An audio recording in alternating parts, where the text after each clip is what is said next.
Kągi, aš esu AVAX-o kabinoje ir netrukus iš Šiaulių aviacijos bazės šis lėktuvas kils. Jį vairuoja Flying Squadronas Tigrų. Tai bus įmanoma mes pasižiūrėsim pilotus.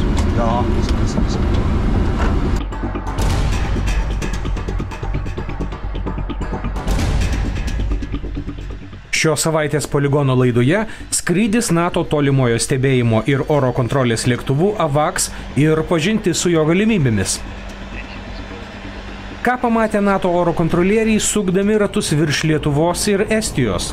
Kodėl šiemet NATO AVAX lėktuvų misija sustiprinta, atsiųsti ne 2 kaip anksčiau, o 3 lėktuvai? Ar rusai žino, kad alijansas juos stebi ir mato kaip ant delno?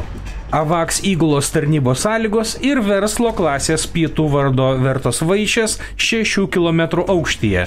Visą tai sekmadienį 9 ryto laidoje Poligonas per Delfi televiziją ir portale.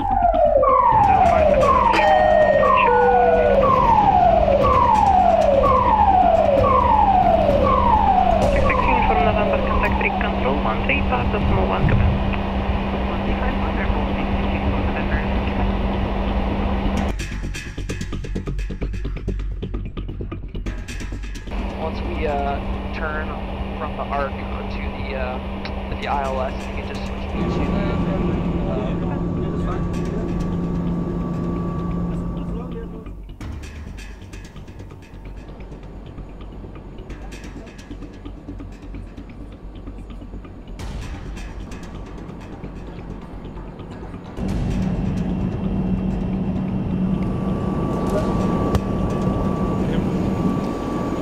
So, sir, can you tell us about your position on this plane? What are you doing? What is your job? Yeah, I'm a weapons controller on the E3 AVAX. We're here to support the fighter aircraft. So you can imagine a fighter aircraft can only look in that direction where his nose is pointing at with his radar, and we have a 360-degree view, so we can support the fighter jets with the God's eye view. So from above, you can imagine we can see everything.